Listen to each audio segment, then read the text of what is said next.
obviously what a lot of people are talking about is the Zelda performance, especially with the Tears of the Kingdom. Have you picked up the game yet? I know that I think you said your sister-in-law did, or yeah, where my are you at? sister-in-law's like been addicted to it. She got the collector's OLED as well. I saw some people online being frustrated that didn't come with the game, but like I believe you could receive the OLED before the game even came out. Correct. The OLED was out the before OLED the game. was only like a $10 markup.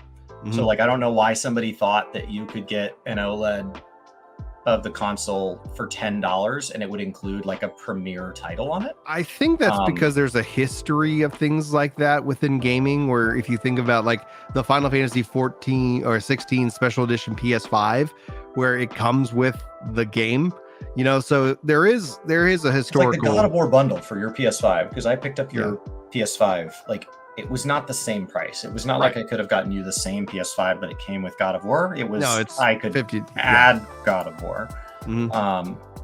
So like, I don't know. It just like, I've seen some of that confusion going around. And like, I would just say, as somebody who's like had the chance to buy a couple of special edition consoles over the years, just look at your bundle really carefully and let price be your number one guide. Like if you feel like you're getting something for nothing, you're probably actually just getting nothing for nothing. Like if it's $5 more, you're probably only getting $5 of value.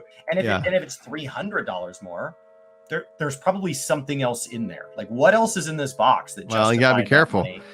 There's more. If you're buying from a main retailer, if you're buying from a scalper, they could be doing anything they want. There is literally like there's a thing called like I guess hype blinders that people get, where they get so excited that they're not reading.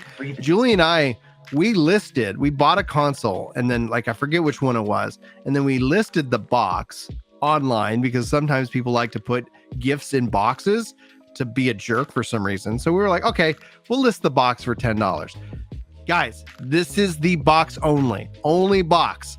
You know, we're like, I don't want to any chance that I'm going to trick anybody to thinking that they're getting a console for $10.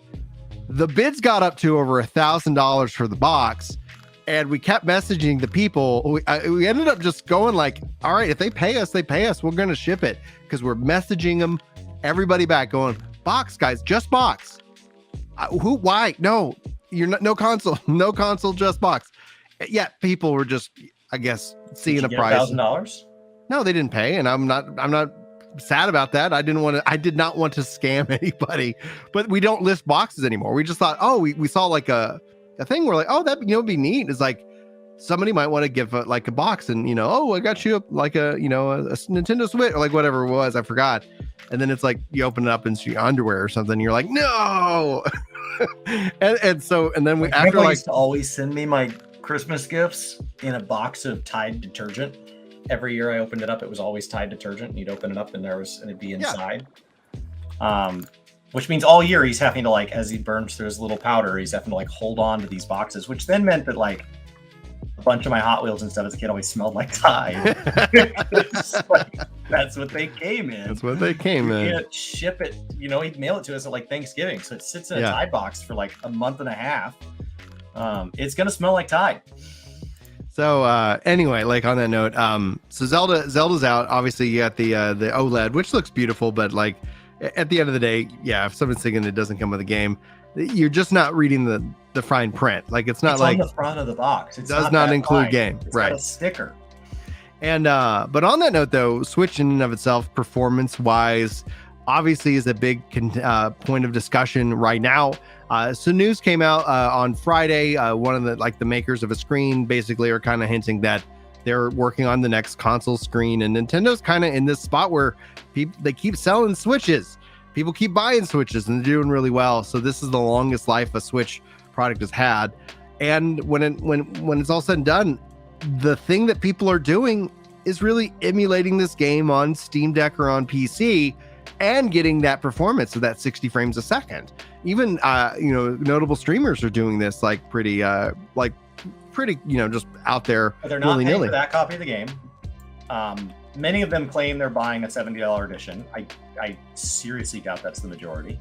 I think a lot of people are realizing I can just have something for nothing. And then already today on Twitter, I saw somebody like, I got this letter from Nintendo or whatever, saying that they're going to like go after me legally because I've been using this torrented copy of the game. And it's like, you were publishing stuff online about like, look at this thing that I did that breaches terms of service that I didn't pay the author of it for. Like, I just like, what did you honestly expect to happen? Like, did you think Nintendo was going to go, that's so cool, I love the part where you stole that from us? Like, what did you honestly think? Right? Like, you're posting a picture of your speedometer to the police station's Facebook page and you're tagging it excessive speed obtained. And then you're like, and then I got this letter. What did you think was going to happen? So yes, people are getting 4K, beautiful, G-shaded, whatever, reshaded performance. And it makes it very disappointing that the console hasn't gotten better. Yeah. And the only concern I have, because we've seen the shift at my Switch library is digital, and this is Nintendo, so I know I literally am about to get like screwed on this, because imagine buying, Tears of the Kingdom, Switch 2 comes out and Tears of the Kingdom doesn't run. Like, the game that you have doesn't work. We're abandoning backwards compatibility and so much more. What do you think? Oh no, I think just like you move to the OLED, I think you just move forward to the next performance. I think we just see the next generation.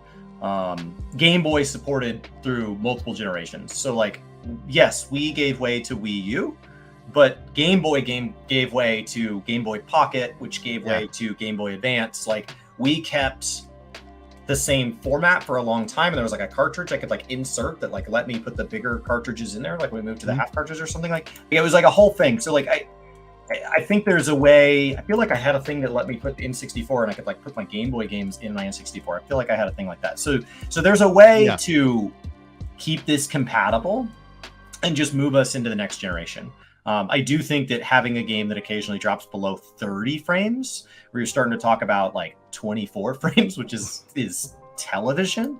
Yeah. It doesn't feel great to play a combat-based game on television frames per second, especially if you're somebody who has taken the time and the effort to build a nice big computer that's very fancy and does all this 4K 60. It doesn't feel good. Yeah. So it's really tough. And so once somebody has a good emulator experience, they're not going to want to go back onto the Switch. And now with things like the Steam Deck and all of that, there are people having better performance on the Steam Deck. So it's very frustrating that like the only way to get this one delicious chicken sandwich is at this restaurant that just like everything about it like smells bad and the service is rude. It's like, can't I just eat it somewhere else? Because they've got great IP and we can't, there's not an official form of access to it anywhere except the Switch. Yeah. I'll buy it the next time I take a long trip. Yeah, that makes sense. I didn't see any reason to not buy it. I didn't see any reason to buy it sooner, because I'm just parking money with them at that point. So I was going to buy it when I have time to play it. Yeah, Virtual Souls says things that emulators is that you actually can't prove that they would have bought the game basically in the first place. And obviously this is not a good defense of the people, having that emulation.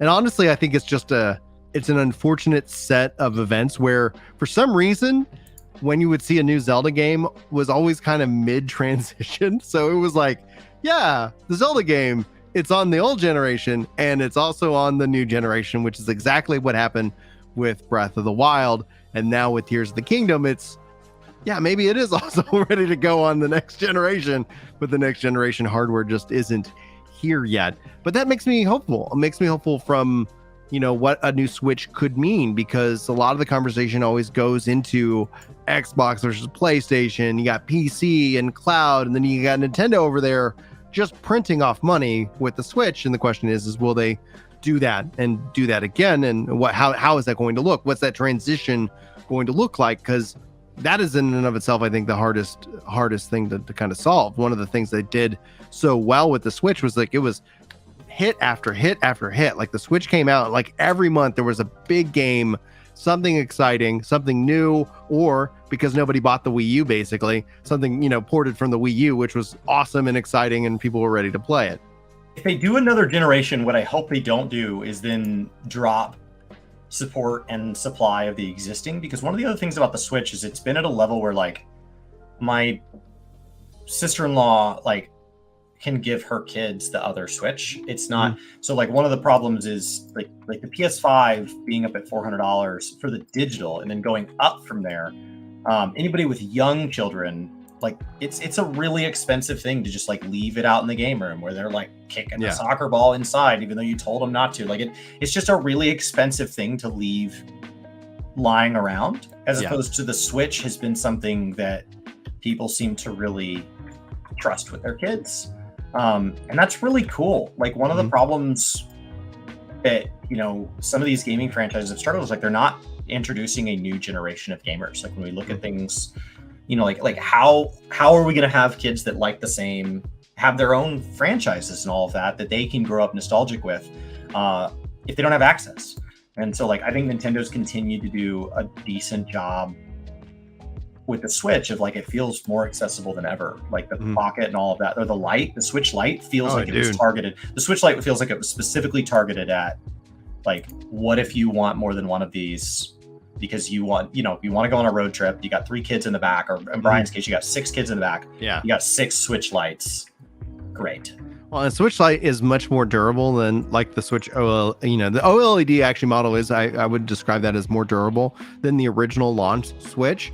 But yeah, the Switch Lite got put through a ton with the kids, right? Like and until the point where they actually then decided to drop it into a filled water bathtub, right? Bathtub, they got it in. But like outside of bath time, it was flawless. Yeah, it was flawless until they decided to clean it, and then it didn't work no more. So how do we get the Switch? Like, how do we have like, I don't know, Garmin or somebody work with them and create like the Switch waterproof Switch? And like it's rated to 50 meters. It's ready to go for parents. Play this in the tub. Go. All right, let's do it. You know, it's got and because it's Garmin, it has like a big chunk on the back, and it's like, what's that do? And it's like, oh, it has 972 hours of battery life. And you're like, you charge it every Christmas. Yep, and you're ready to rock and roll. And then that's it.